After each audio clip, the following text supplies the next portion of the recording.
हर खबर पर होगी आपकी पकड़। डाउनलोड कीजिए एबीपी लाइव ऐप। नमस्कार, मैं हूं सुमित अवस्थी। एक 44 सेकंड के वीडियो ने चीन की नींद उड़ा रखी है।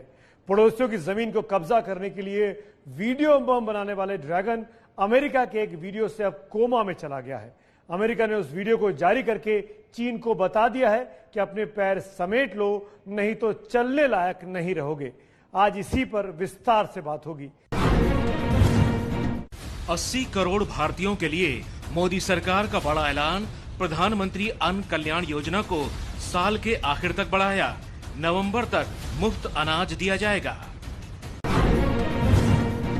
सरकार के फैसले के मुताबिक दिवाली और छठ पूजा तक यानी नवंबर तक 80 करोड़ लोगों को हर महीने 5 किलो गेहूं या चावल और 1 किलो चना मुफ्त दिया जाएगा।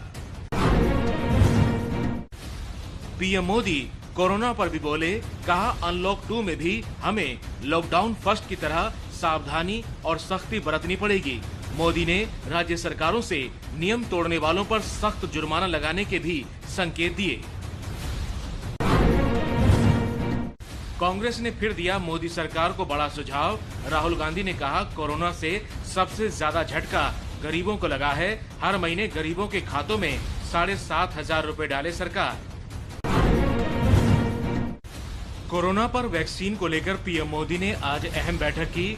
मोदी ने मीटिंग में कहा, तकनीक का भी इस्तेमाल करें ताकि तय वक्त में वैक्सीन का काम पूरा हो सके। कोरोना काल में परेशान गरीबों के लिए ममता सरकार का बड़ा ऐलान।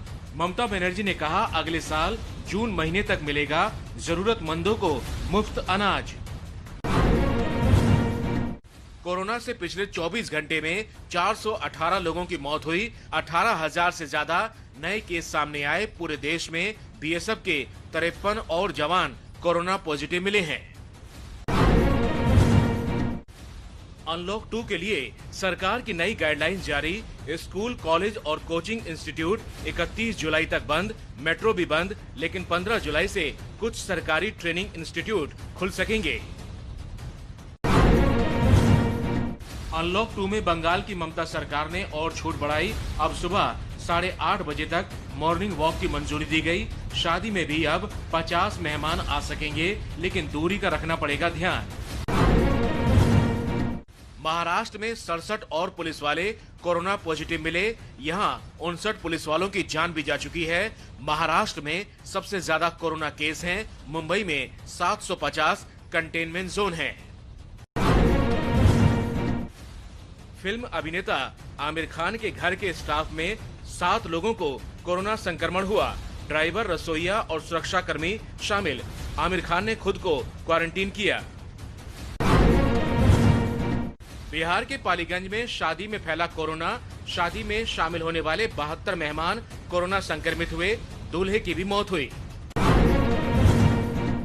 भारत में पहली कोरोना वैक्सीन बनने का दावा। कोवैक्सीन को ड्रग कंट्रोलर ने मंजूरी दी। हैदराबाद की company Bharat biotech human trial शुरू करने के लिए तैयार। बाबा रामदेव की दवा कोरोनिल पर आचार्य बालकृष्ण का यू टर्न। कहा, हमने कोरोना की दवा नहीं बढ़ाई, इम्यूनिटी बढ़ती है, लेकिन इससे कोरोना मरीज भी ठीक हुए। पहले योग गुरु रामदेव ने कोरोनिल को लॉन्च कर कहा, ये है कोरोना की पहली आयुर्वेदिक दवा। बाद में सरकार ने कोरोनिल पर लगा दी थी रोक। अब पतंजलि ने यू टर्न लिया।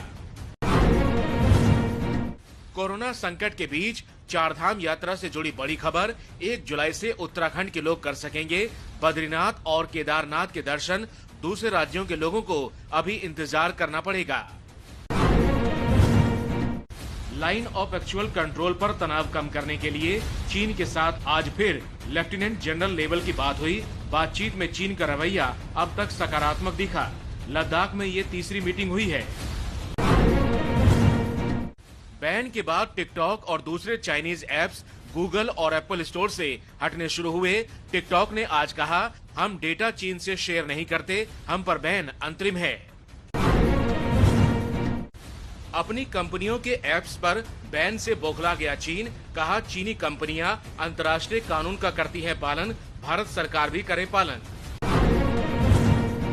चीन भले ही बौखलाया हो, लेकिन चाइनीज ऐप बैन होने से देश भर में मोदी सरकार के फैसले की तारीफ लोगों ने खुशी जताई। चीन की साजिश का बड़ा खुलासा, नेपाल के रास्ते 2 तिब्बती जासूसों को घुसपैठ कराने की कोशिश, खुफिया दस्तावेजों से पता चला। फ्रांस की मैक्रों सरकार ने चीन के खिलाफ भारत का किया समर्थन। राजनाथ सिंह से फ्रांस की रक्षा मंत्री ने कहा, 20 जवानों का शहीद होना दुखद है। फ्रांस से जल्द मिलने वाले हैं राफेल विमान। कनाडा में चीन के खिलाफ और भारतीय सेना की जांबाजी के नारे लगे। चीन दूतावास के बाहर तिब्बत से जुड़े संगठनों ने प्रदर्शन किया।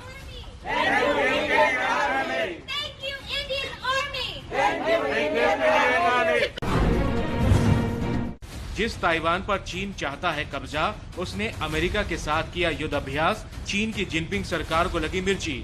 अमेरिका ने इस साल के अंतर्राष्ट्रीय नौसेना अभ्यास में भी चीन को नहीं दिया है न्योता। चीन की शह पर भारत को आंखें दिखा रहा नेपाल में केपी शर्मा ओली की सरकार का संकट बढ़ा। प्रधानमंत्री केपी ओली की पार्टी ने ही फिर मांगा इस्तीफा। केपी शर्मा ओली को बताया फेल। कश्मीर के अनंतनाग में असुरक्षा बलों ने 2 और आतंकियों को ढेर किया। पिछले 24 घंटे में 5 आतंकियों का घाटी में खात्मा हुआ।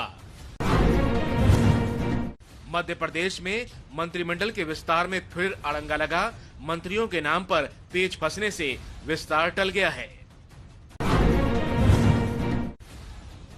मध्य प्रदेश में शिवराज सरकार के 100 दिन पूरे होने पर कांग्रेस ने आज काला दिवस मनाया। भोपाल में किया प्रदर्शन। सीएम योगी ने बुंदेलखंड में हर घर जल योजना की नींव रखी। 7 जिलों के 67 लाख लोगों को फायदा पहुंचने का दावा है। आंध्र प्रदेश के विशाखापट्टनम में गैस लीक होने से 2 मजदूरों की मौत, 4 लोग अस्पताल में भर्ती। पिछले 2 महीनों में विशाखापट्टनम में गैस लीक की ये तीसरी घटना है। हरियाणा के सोनीपत में बदमाशों का आतंक। पेट्रोलिंग कर रहे 2 पुलिसकर्मियों की गोली मारकर हत्या की। आरोपी अब तक फरार हैं। मुंबई में ताज होटल उड़ाने की धमकी मिली। पाकिस्तान से आया धमकी भरा फोन। होटल की सुरक्षा बढ़ाई गई।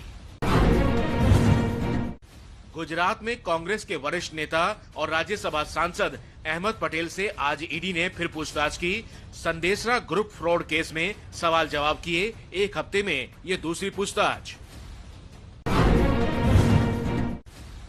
आज सुबह जम्मू कश्मीर में भूकंप के झटके महसूस किए गए। रिक्टर स्केल पर 4 की तीव्रता रही। जम्मू के कटरा से 84 किलोमीटर दूर था भूकंप का केंद्र। दिल्ली में टैक्सी एसोसिएशन का प्रदर्शन। पेट्रोल डीजल के लगातार बढ़ते दामों के खिलाफ विरोध जताया।